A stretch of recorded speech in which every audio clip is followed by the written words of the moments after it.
السلام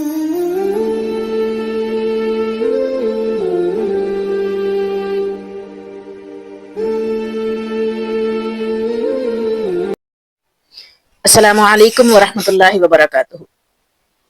نحمدہ ونصلی علی رسولہ الکریم، اما بعد فاعوذ باللہ من الشیطان الرجیم، بسم اللہ الرحمن الرحیم۔ جی ڈیئر اسٹوڈنٹس، کیسے ہیں آپ سب؟ امید کرتی ہوں ایمان، صحت اور تقوی کی بہترین حالت میں ہوں گے۔ اللہ رحمان آپ سب کو اپنے حفظ و امان میں رکھے، آپ سب کو آپ کے والدین کے لیے بہترین صدقہ جاریہ بنائے، ساتھ ایمان کے جئیں، ساتھ ایمان کے دنیا سے رخصت ہوں، آمین ثم آمین۔ آج ہمارا 30واں پارہ الحمدللہ ثم الحمدللہ خلاصۃ القرآن، آخری پارہ قرآن کریم فرقان حمید خلاصۃ القرآن آج اپنی تکمیل کو پہنچ رہا ہے، اور یہ میرے لیے بہت اعزاز کی بات ہے، یہ میرے لیے بہت خوشی کی بات ہے کہ میں آج اس کو مکمل کر رہی ہوں، اور اللہ پاک نے مجھے توفیق دی، اللہ پاک نے استقامت دی، اللہ پاک نے مہلت دی، اللہ پاک نے مجھ سے یہ خدمت قبول کی، اللہ پاک نے میری قسمت میں کیا کہ میں خلاصۃ القرآن ایک مرتبہ پھر کمپلیٹ کر رہی ہوں اور کروا رہی ہوں۔ آج کی ہماری گفتگو کا محور پارہ نمبر 30، جس کا آغاز ان لفظوں سے ہوتا ہے، اما یتساءلون عن النبأ العظیم۔ وہ کس چیز کے بارے میں سوال کرتے ہیں؟ بہت بڑی خبر کے بارے میں۔ اس آیت کی 2 آیات ان کی ٹرانسلیشن ہے، اور اختتام ان لفظوں سے ہوا، من الجنتی والناس، جنوں میں سے اور انسانوں میں سے۔ پارے کے آغاز میں قیامت کے متعلق سوال کا تذکرہ ہے، پارے کے آغاز میں قیامت کے متعلق سوال کا تذکرہ ہے کہ وہ کس چیز کے بارے میں سوال کرتے ہیں؟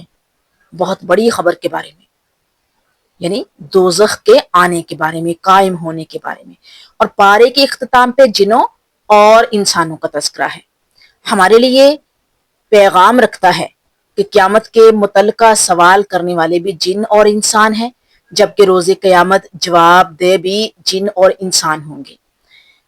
آئیے اس پارے کی روشنی میں دیکھتے ہیں کہ روز قیامت کی کس مفصل انداز سے منظر کشی کی گئی ہے، اور اس ہولناکی سے بچنے کے لیے اسی پارے میں ہماری کس انداز سے رہنمائی کی گئی ہے۔ پہلے دیکھتے ہیں قیامت کا منظر۔ کہیں پر لفظ یوما بول کر اور کہیں پر لفظ اذا استعمال فرما کر، لفظ یوم کا مطلب کیا ہوتا ہے؟ اس دن یہ ہوگا۔ لفظ یوما کا استعمال دیکھیے گا ذرا، سورہ النبا آیت نمبر 18، 19 اور 20، 18، 19 and 20 میں ارشاد ربانی ہے، یوما ينفخ في الصور فتأتون افواجا وفتحت السماء فكانت ابوابا وسيرت الجبال فكانت سرابا۔ جس دن کہ سور پھونکا جائے گا، پھر تم فوج در فوج چلے آؤ گے، اور آسمان کھول دیا جائے گا، پھر اس میں دروازے ہو جائیں گے، اور پہاڑ چلائے جائیں گے، بس وہ سیراب ہو جائیں گے۔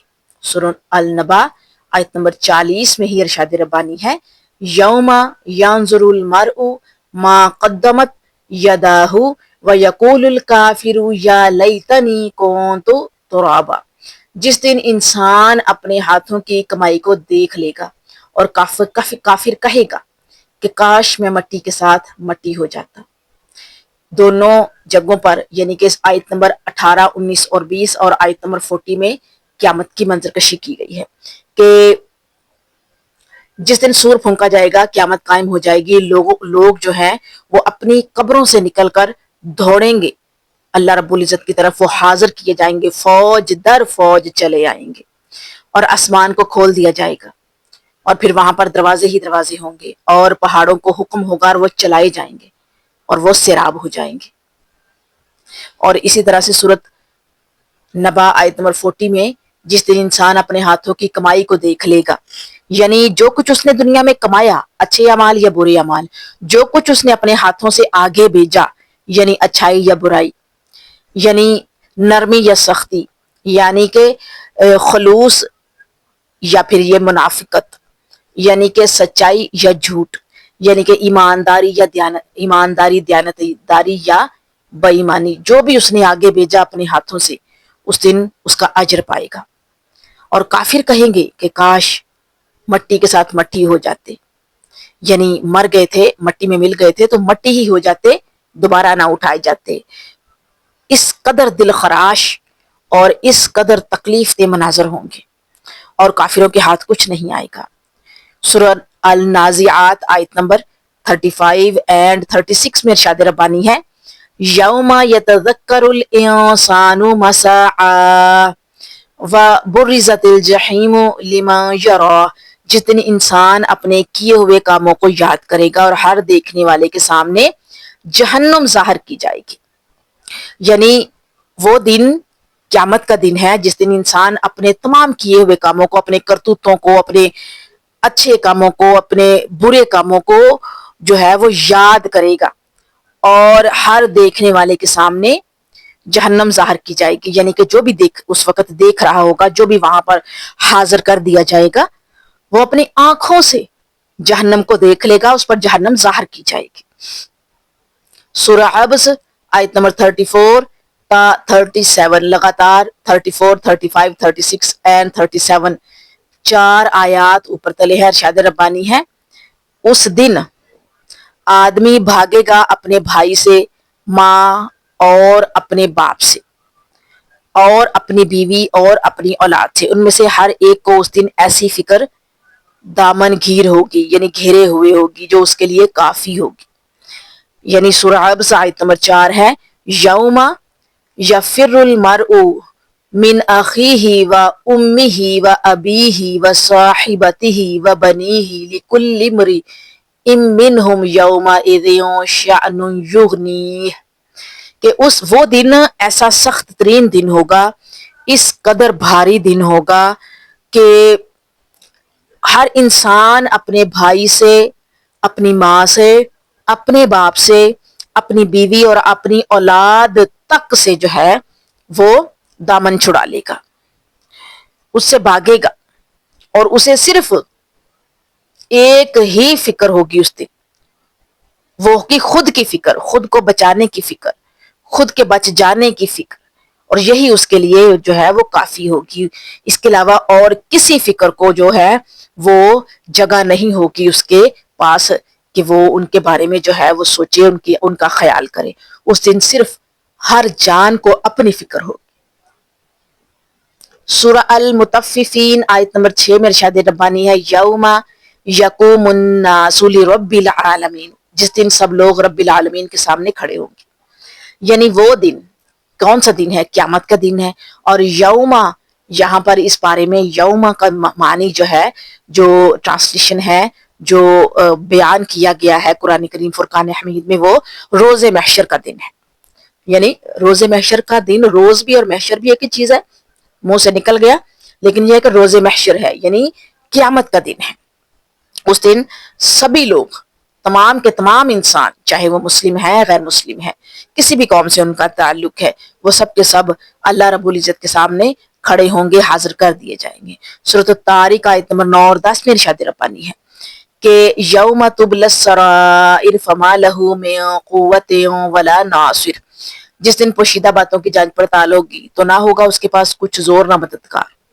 یعنی یہ وہ دن ہے قیامت کا دن جس دن تمام تر پوشیدہ باتیں، تمام تر پوشیدہ کام جو کہ چھپ کر کیے گئے ہوں گے، ان کی جانچ پڑتال ہوگی۔ جیسے یہاں پر جو ہے الیکشن ہوتے ہیں، کاغذوں کی جانچ پڑتال ہوتی ہے، جب ہم نادرا جاتے ہیں کاغذات کی جانچ پڑتال کرواتے ہیں، اسی طرح سے پیپرز دیتے ہیں، رجسٹریشن ہوتی ہے، داخلہ فیس جاتی ہے، کاغذ فل کیے جاتے ہیں، پیپرز فارم فل کیے جاتے ہیں، ان کی جانچ پڑتال آگے ہوتی ہے۔ اسی طرح سے اس دن ہمارے تمام چھپے ہوئے کاموں کی جانچ پڑتال ہوگی، اور اس دن کوئی بھی مددگار نہیں ہوگا، اور کسی قسم کا کوئی زور یا طاقت نہیں ہوگی کہ وہ اس زور اور طاقت سے اپنے پوشیدہ کاموں کو بدل دے۔ سورہ الفجر آیت نمبر 23، 24 میں ارشاد ربانی ہے، یومئذ یتذکر الانسان وانی لہ الذکری یقول یا لیتنی قدمت لحیاتی، اس دن انسان کو سمجھ آئے گی مگر آج اس کے سمجھنے کا فائدہ کہاں. وہ کہے گا کہ کاش میں نے اپنی زندگی کے لیے کچھ پیشگی سامان کیا ہوتا. یعنی وہ دن جو ہے وہ جزا اور سزا کا دن ہوگا، وہ دن فیصلے کا دن ہوگا، وہ دن جنت اور دوزخ کے فیصلے کا دن ہوگا. اس دن انسان جب اپنے کیے کرائے کو دیکھے گا تو اس دن اس کو سمجھ آئے گی، مگر اس دن کوئی فائدہ نہیں ہوگا اس کے سمجھنے کا، اس کے عقل آ جانے کا کوئی فائدہ اس کو حاصل نہیں ہوگا.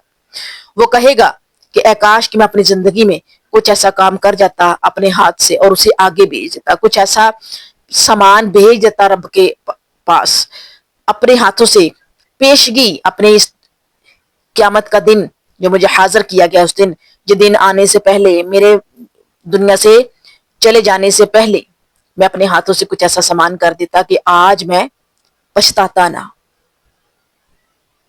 سورہ زلزال آیت نمبر 4 میں ارشاد ربانی ہے یومئذ تحدث اخبارہا، اس دن زمین اپنی سب خبریں بیان کر دے گی. یعنی اس دن زمین جو ہے وہ تمام راز اگل دے گی، اپنی تمام خبریں جو ہے وہ بیان کر دے گی، بتا دے گی.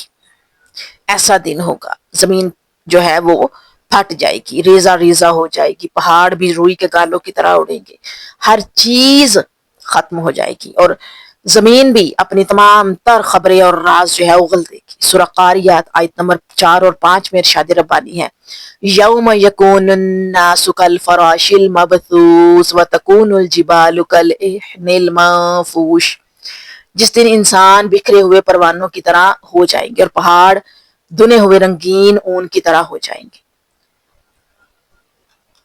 یہ وہ دن ہے قیامت کا دن جو آئے گا، اس دن انسان بکھرے ہوئے پروانوں کی طرح ہو جائیں گے. یعنی کہ انسان جو ہے وہ بکھرے ہوئے پروانوں کی طرح ہوا میں، خلا میں، فضا میں اڑیں گے اور پہاڑ جو ہیں وہ رنگین اون کی طرح، جو دھنی ہوئی اون ہوتی ہے جسے ہم تکیے، غلاف، کشن، کور جو ہے وہ روئی سے فل کرتے ہیں، بھرتے ہیں، لیکن اس سے پہلے روئی کو مشین پر بیچتے ہیں اس کو دھننے کے لیے.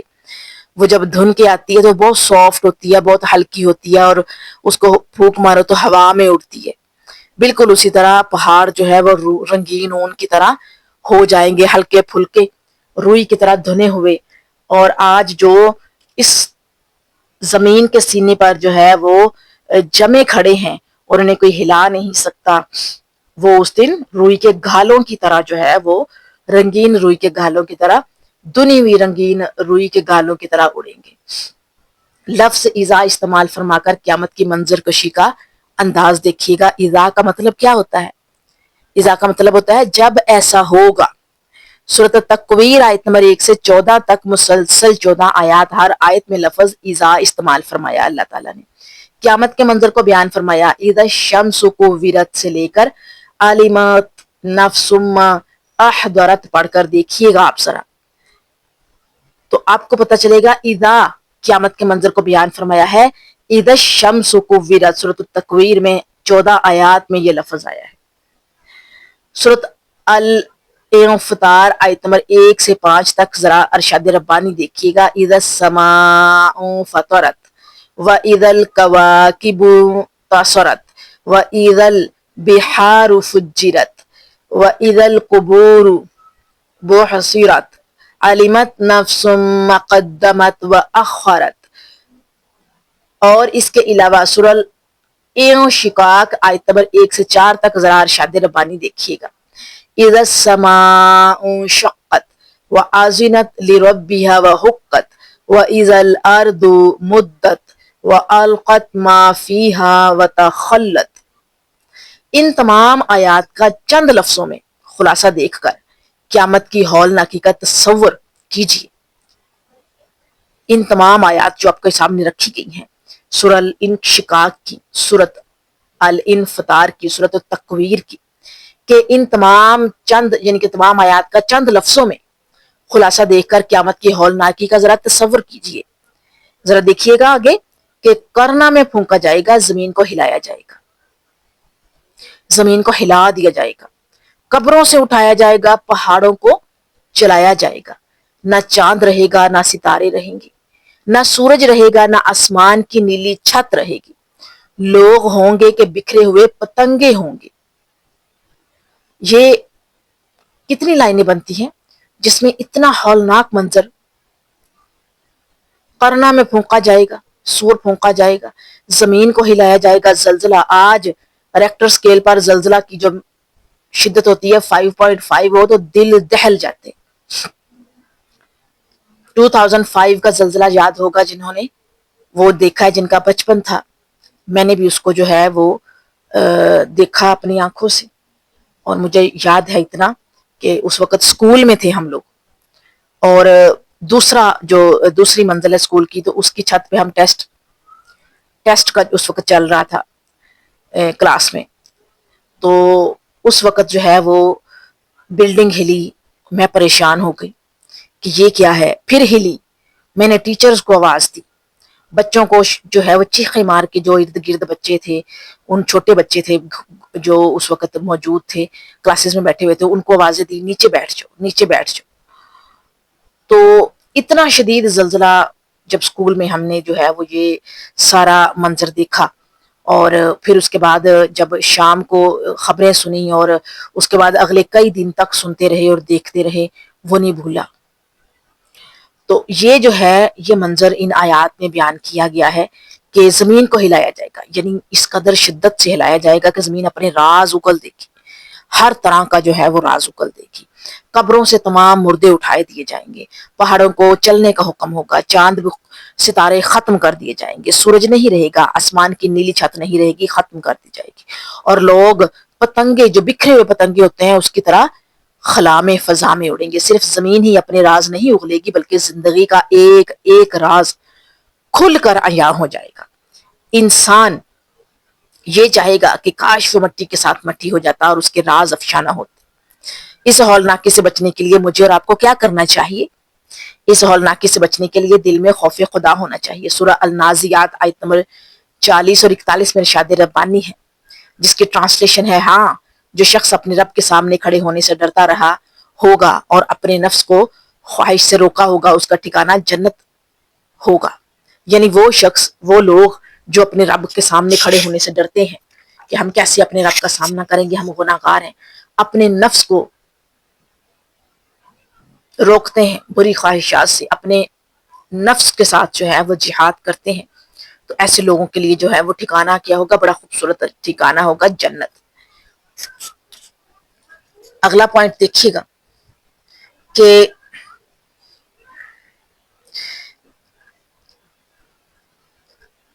ہولناکی سے بچنے کے لیے جو ہے وہ اور کیا کرنا ہوگا؟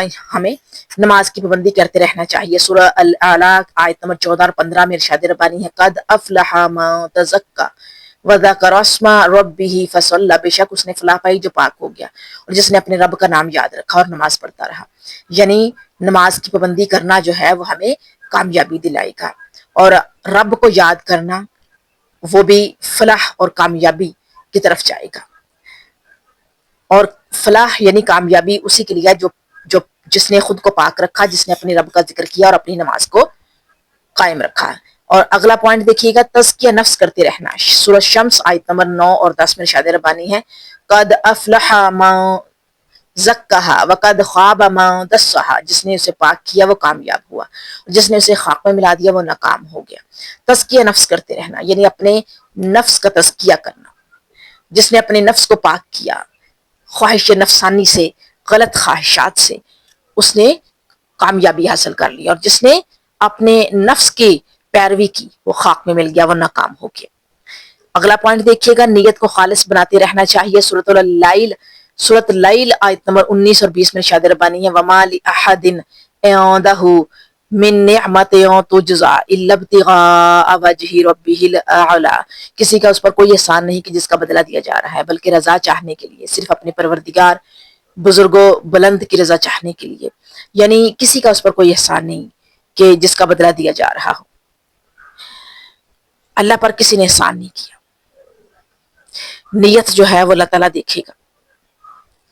اللہ تعالیٰ نے اگر دیکھنی ہے تو نیت، خالص نیت دیکھنی ہے. اپنی نیتوں کو خالص بنائیے اور بناتے رہیے، صرف اللہ کی رضا چاہنے کے لیے، صرف اللہ کی خوشنودی کے لیے، اللہ کو خوش کرنے کے لیے.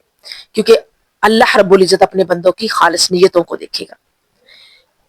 اللہ تعالیٰ وہ رب ہے، وہ اللہ ہے جو بزرگوں بلند ہے، اور اسی کی رضا چاہنے کے لیے ہمیں تغدو کرنی چاہیے، اپنی نیتوں کو خالص بناتے رہنا چاہیے۔ پوائنٹ نمبر 5 ہے یتیموں مسکینوں کے حقوق کی پاسداری کیجیے۔ سورۃ الضحیٰ آیت نمبر 9 اور 10 میں ارشاد ربانی ہے فَأَمَّا الْيَتِيمَ فَلَا تَقْهَرْ وَأَمَّا السَّائِلَ فَلَا تَنْهَرْ، پس یتیم پر تو بھی سختی نہ کیا کر اور نہ سوال کرنے والے کو ڈانٹا کر۔ یعنی یتیموں اور مسکینوں، یتیم وہ جس کا باپ سر پہ نہیں ہے، تو ان پر سختی نہ کرنا اگر وہ تمہاری کفالت میں آ جائے، یا پھر یہ کہ وہ تمہارے سامنے آ جائے تو ان پہ سختی مت کرنا۔ اور اس کے علاوہ جو مسکین ہے، یعنی جن کے پاس ہے تو ضرورت چیزیں تو ہیں، مال تو ہے، لیکن اتنا نہیں ہے کہ جتنا وہ خرچ کریں اور اپنی بنیادی ضرورتوں کو پورا کر لیں۔ ان کے پاس مال تو ہے، ان کے پاس ضروریت زندگی تو ہے، لیکن اتنی نہیں ہے کہ وہ اپنی ضروریت زندگی کو پوری کر سکے، اپنی بنیادی جو ضرورتیں ہیں زندہ رہنے کے لیے ان کو پورا کر سکے۔ تو جب وہ سوال کریں تو ان کو ڈانٹ ٹپٹ نہ کرنا، ان کو ڈانٹنا مت، تو اس سے اللہ خوش ہوگا۔ اگلا پوائنٹ ہے نیکی کی تلاش میں رہنا چاہیے۔ سورۃ التین آیت نمبر 6 میں ارشاد ربانی ہے اِلَّا الَّذِينَ آمَنُوا وَعَمِلُوا الصَّالِحَاتِ فَلَهُمْ أَجْرٌ غَيْرُ مَمْنُونٍ، لیکن جو لوگ ایمان لائے اور پھر نیک عمل کیے تو ان کے لیے ایسا اجر ہے جو کبھی نہ ختم ہوگا۔ یہاں پر نیکی کی تلاش کرنے کا حکم دیا گیا ہے کہ نیکی کی تلاش کرتے رہنا چاہیے، اس سے اللہ کی رضا اور خوشنودی حاصل ہوگی اور کامیابی ملے گی۔ لیکن جو لوگ ایمان لائے ہیں، جنہوں نے نیک عمل کیے ہیں، تو ان کے لیے بہت خوبصورت اجر ہوگا جو کہ کبھی بھی ختم نہیں ہوگا، اور وہ جنت ہے جس کے نیچے نہریں رواں ہے۔ سورہ العصر آیت نمبر 3 میں ارشاد ربانی ہے اِلَّا الَّذِينَ آمَنُوا وَعَمِلُوا الصَّالِحَاتِ وَتَوَاصَوْا بِالْحَقِّ وَتَوَاصَوْا بِالصَّبْرِ، سوائے ان لوگوں کے جو ایمان لائے اور نیک عمل کیے اور جنہوں نے آپس میں حق کی وصیت کی اور ایک دوسرے کو صبر کی نصیحت کی۔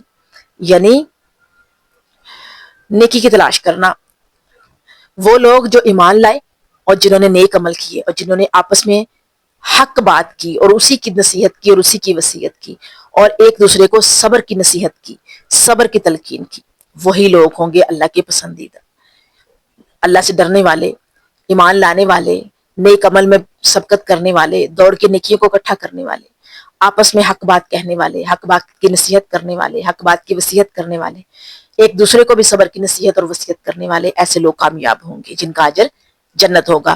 پوائنٹ نمبر 6 ہے علم نافع کے لیے کوشش کرتے رہنا چاہیے۔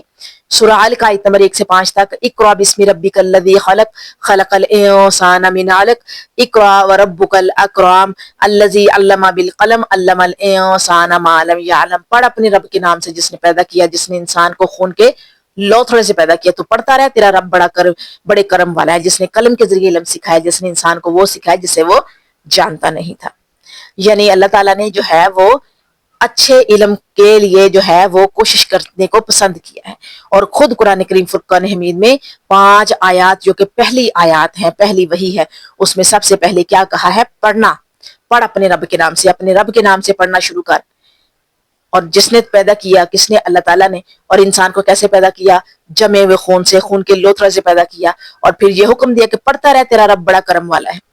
یعنی اللہ کی آیتوں کو پڑھتا رہے، اللہ کی نشانیاں دیکھتا رہے، اللہ کا ذکر کرتا رہے، تو تیرا رب جو ہے وہ بڑا کرم فرمائے گا تجھ پر۔ وہ رب ہے جس نے قلم کے ذریعے علم سکھایا ہے، جس نے انسان کو وہ سکھا دیا ہے جو کہ وہ جانتا تک نہیں تھا۔ اگلا پوائنٹ دیکھیے گا، اللہ کا تقرب تلاش کرتے رہنا چاہیے، قرب تلاش کرتے رہنا چاہیے۔ سورہ علق آیت نمبر 19 میں ارشاد ربانی ہے کَلَّا لَا تُطِعْهُ وَاسْجُدْ وَاقْتَرِب، خبردار اس کو کہنا ہرگز نہ ماننا اور سجدہ کر اور قریب ہو جا۔ یعنی وہ لوگ جو غلط چیزوں کی طرف لے کے جاتے ہیں ان کا ہرگز کہنا مت ماننا، شرک کرتے ہیں، کفر کرتے ہیں، ان کا ہرگز کہنا مت ماننا، بلکہ اپنے رب کا کہنا ماننا، سجدہ کرنا اور اللہ کے قریب ہو جانا، اللہ کا قرب تلاش کرنا، اللہ کی محبت تلاش کرنا، اللہ کی رضا اور خوشنودی تلاش کرنا۔ شرک سے اجتناب کرنا چاہیے۔ سورۃ البینہ آیت نمبر 6 میں ارشاد ربانی ہے ان الذین کفروا من اہل الکتاب والمشرکین فی نار جہنم خالدین فیہا اولئک ھم شر البریہ، بے شک جو لوگ اہل کتاب میں سے کافر ہوئے اور مشرکین سب دوزخ کی آگ میں جائیں گے، جہاں وہ ہمیشہ ہمیشہ رہیں گے، یہ لوگ بدترین خلائق ہیں۔ یعنی وہ لوگ جو اہل کتاب میں سے کافر ہوئے، ان کو اللہ نے کتاب دی، نبی دیا، ہدایت ان تک پہنچائی، لیکن پھر بھی وہ کافر ہوئے اور مشرکین سب دوزخ میں کی آگ میں جائیں گے۔ وہ لوگ جنہوں نے اللہ کی کتاب موجود ہونے کے باوجود انکار کیا، اور وہ لوگ جنہوں نے ہدایت آنے کے بعد بھی اللہ کے ساتھ شریک ٹھہرائے، وہ سب کے سب آگ میں جائیں گے جہاں وہ ہمیشہ نکلیں گے۔ یہ ان کے بدترین اخلاق اور بدترین کاموں کا نتیجہ ہوگا، ان کا اجر ہوگا، رزلٹ ہوگا۔ پوائنٹ نمبر 10 ہے رب کی پناہ میں آنا چاہیے۔ سورہ فلق آیت نمبر 1 میں ارشاد ربانی ہے، قل اعوذ برب الفلق، آپ کہہ دیجئے کہ میں صبح کے رب کی پناہ میں آتا ہوں۔ سورہ الناس آیت نمبر 1 میں ارشاد ربانی ہے، قل اعوذ برب الناس، آپ کہہ دیجئے کہ میں لوگوں کے رب کی پناہ میں آتا ہوں۔ تو یہاں پر کیا ہے؟ رب کی پناہ مانگنا، تلاش کرنا، رب کی پناہ میں آنا۔ یہاں پر سورہ فلق، سورہ ناس، خوبصورت تحفہ اللہ پاک نے اللہ رب العزت نے ہمیں عطا کیا، نبی صلی اللہ علیہ وآلہ وسلم کے ذریعے ہم تک پہنچا، اور اس کو پڑھ کر ہم اپنے اوپر پھونکیں اور اللہ کی پناہ میں آ جائیں۔ جنوں شیطانوں سے محفوظ کرنے کا بہترین طریقہ ہم تک پہنچایا نبی صلی اللہ علیہ وآلہ وسلم نے۔ خوبصورت آیات، خوبصورت کلام رب کائنات نے ہمیں عطا کیے، خوبصورت لفظ، تاکہ ہم انہیں پڑھیں، انہیں سمجھیں اور اللہ کی پناہ میں آئیں۔ اللہ کی پناہ جو ہے اس کو مانگیں اور پھر اللہ کی پناہ میں رہیں۔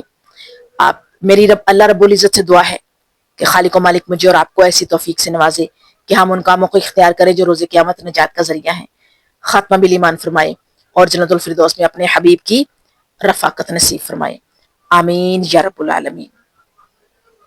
اللہم صلی علی محمد وعلی آل محمد کما صلیت علی ابراہیم وعلی آل ابراہیم انکا حمید مجید۔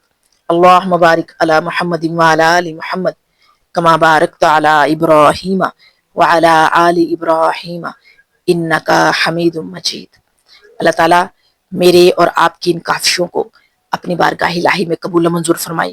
اللہ تعالیٰ ہماری اس محنت کا بہترین اجر ہمیں عطا کرے روز قیامت۔ اللہ تعالیٰ دنیا اور آخرت میں ہمیں بلائیاں نصیب کرے۔ اللہ تعالیٰ دنیا اور آخرت میں ہمارے لیے ہر طرح کی آسانیاں کرے، اور اس وقت کا بہترین اجر اللہ پاک ہمیں دے، اور نامہ اعمال میں یہ وقت بھاری ہو کر آئے اور ہمارے لیے جو ہے وہ نجات کا ذریعہ بن جائے۔ جزاکم اللہ خیرہ۔ السلام علیکم ورحمۃ اللہ وبرکاتہ۔